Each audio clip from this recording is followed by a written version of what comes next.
Works questions as well, but Yes. I'm happy to trade off. Okay, go ahead. Just in terms of overall budget and where we are, I had some questions about where Public Works would assess that we are in terms of reestablishing routines. I think of them in a management point of view, but also in terms of dollars, if there was something we could do.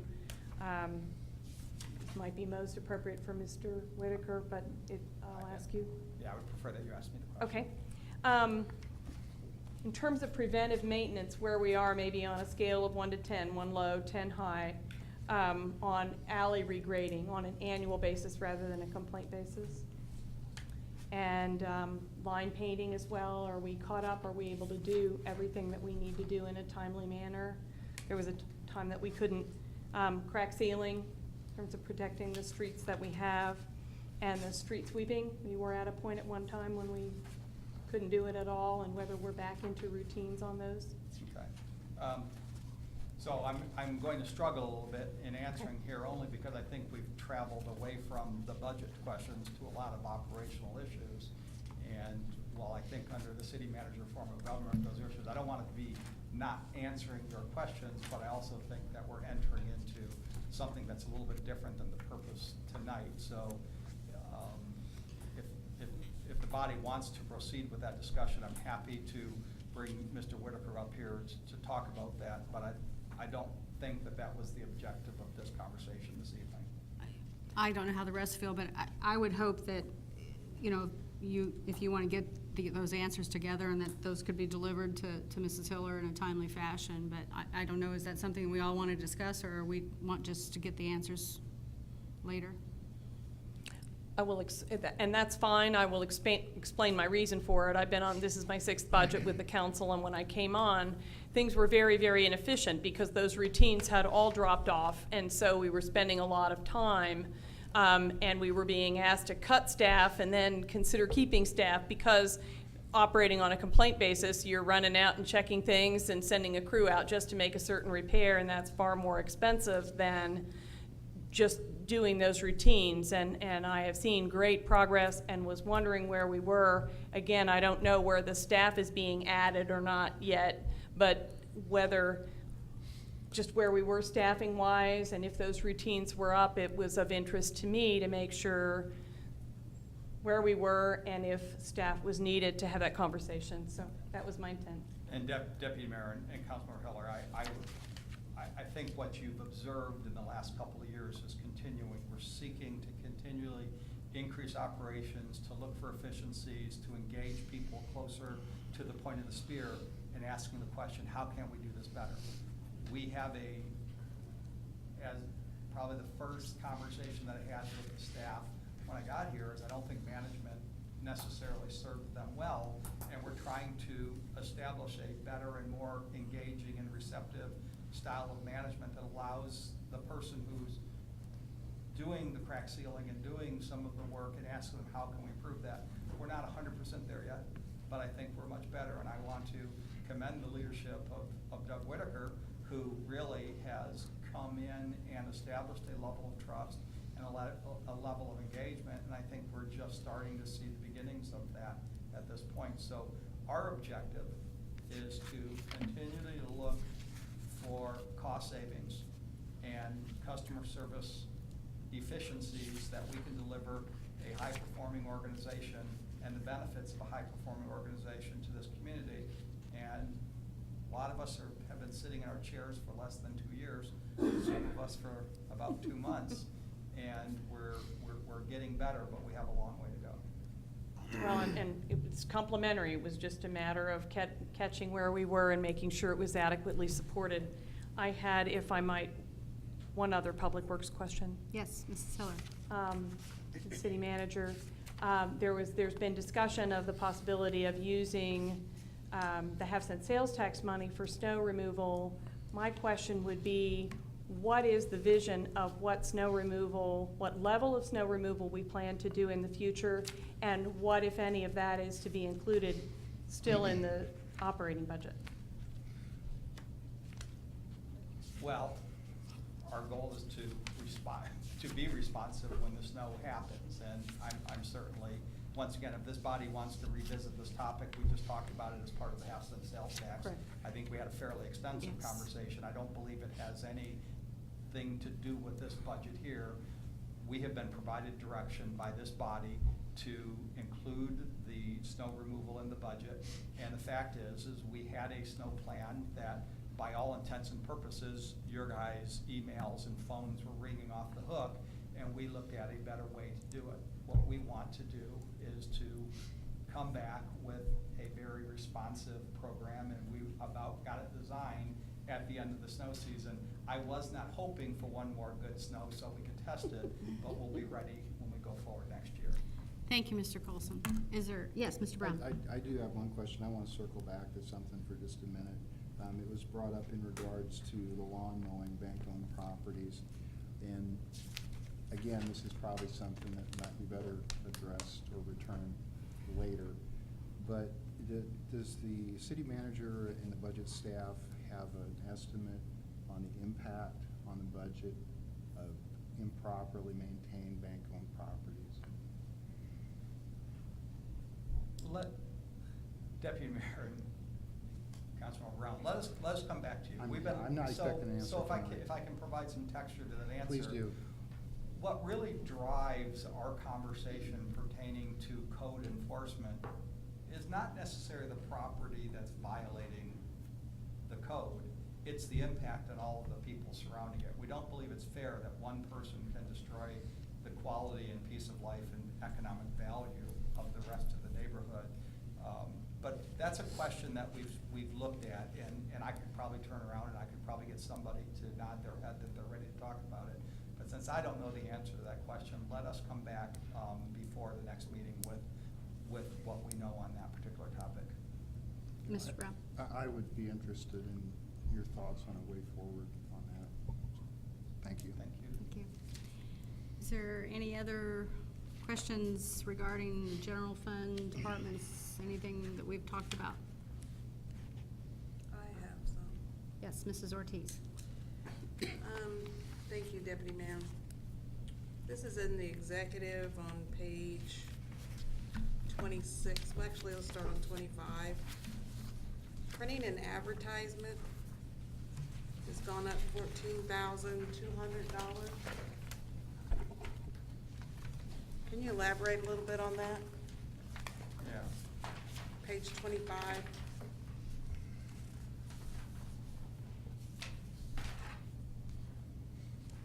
That has to do with the placements in the metropolitan, our required advertisements based in terms of new posting of items that go, let me find it. Because I see it went from 2,000 to 16,000. Brenda?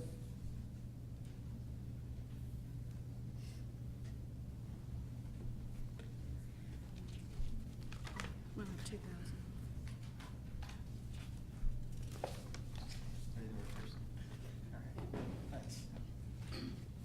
Printing and advertising is for the Metro News, for the city clerk's office, and it does vary every year, but I know more of an increase has been on the communications side. So I'm gonna see if you want to address that. Thank you. We discovered I'm Susie Gilbert, Communications and Marketing Director. We, in city communications, added $4,700 in our line item for that. So the remainder of the difference is for the city clerk's office. And that was when we discovered there was and the communications budget is flat, so I took it out of other areas in my budget. But we discovered we didn't have any budget really for printing and advertising, which we need. So we put some line items there. For instance, we wanted to do an E311 campaign and put magnets on city vehicles that advertise E311. We couldn't because we didn't have any money. So stuff like that we'd like to do. But again, I did take that money out of other line items. I mean, that's just a big jump. That's why, I mean, that's 14,000. Is that, that's it? Okay, thank you, ladies. Also on, the next page, page 26, went from 1,000 to 26,000, and that's on service license. That's for the city works licensing program. The city clerks is, this year we are implementing the city works licensing program, the same thing that development services has. So we'll be moving from class, which is a very outdated program, to what the rest of the city is working on. So that just started then? Yes, just this year, we're actually in the process of implementing it. And that's 26,000? Yes, Or actually 25. 25 Mhm. Yes. to start it? Yes, and that will be a one-time fee this year, and then it should drop down next year for just the maintenance fee once we're on board completely by January 1. Okay, thank you. I'd like to go to the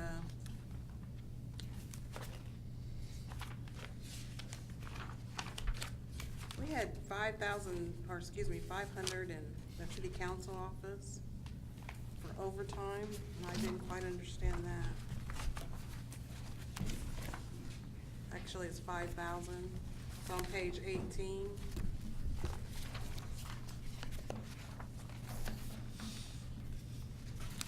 I thought Jenny was salary. I don't know what Amber is, but We're confirming, but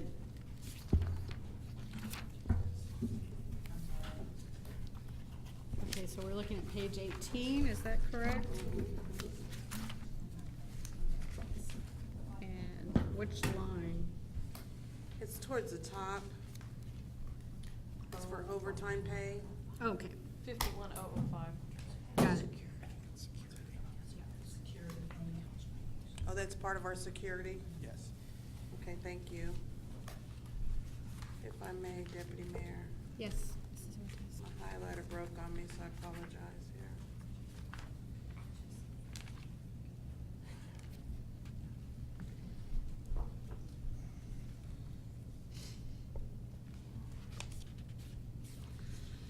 I'm gonna pass for right now. Let me go back. I apologize. No problem. Is there any other comments or questions? Mr. Colson? Thank you, Deputy Mayor. I would like to, and we made this offer last week, and obviously it stands all the time, but as you go through the line item budgets, we are happy to clarify. I know several council members have contacted us and said, I see a jump, or I see a decrease, or I'm just wondering about this. We will be responsive, and generally, we try to make those answers available to everybody. If there is something that you have a specific question about, we're very open to that.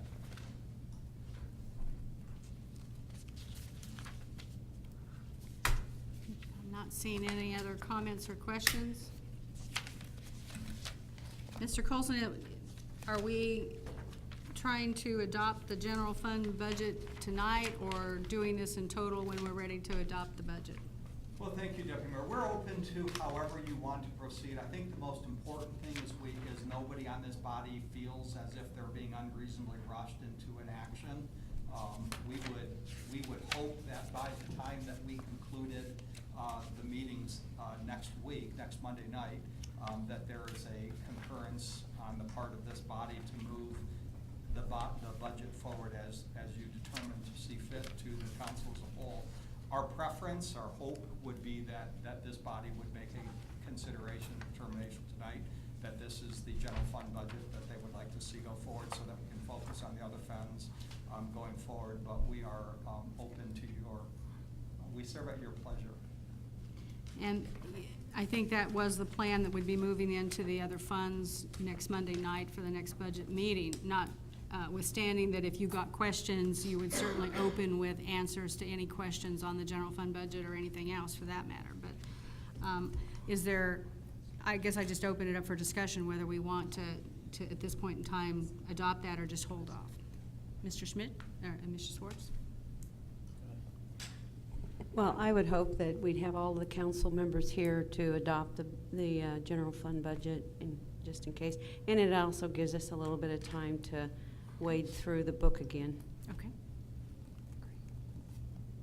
Any other, Mrs. Ortiz? I'm not ready, and I would hope if, I appreciate you offering answers, and I didn't get to my book like I thought I would this weekend.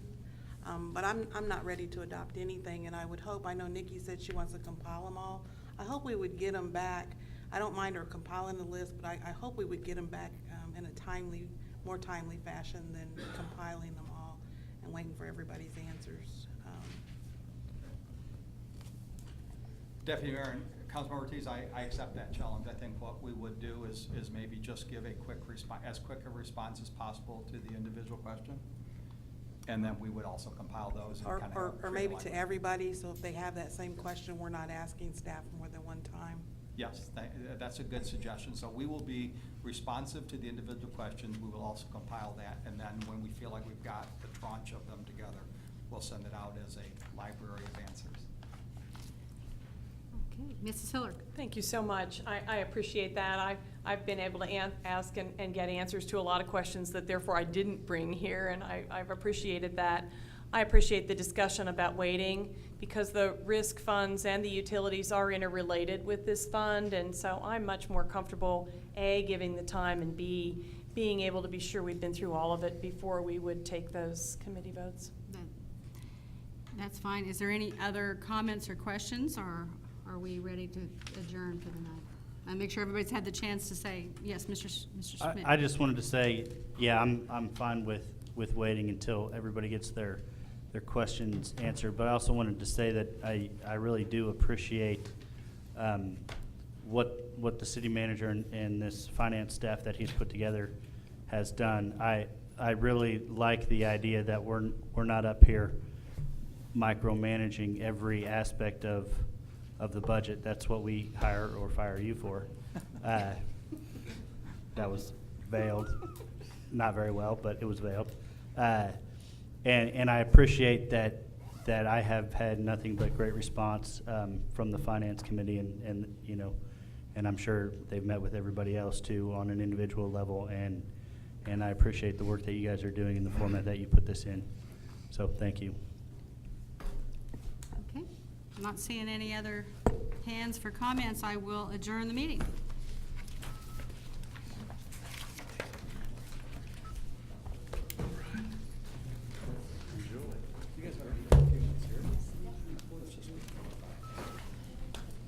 No.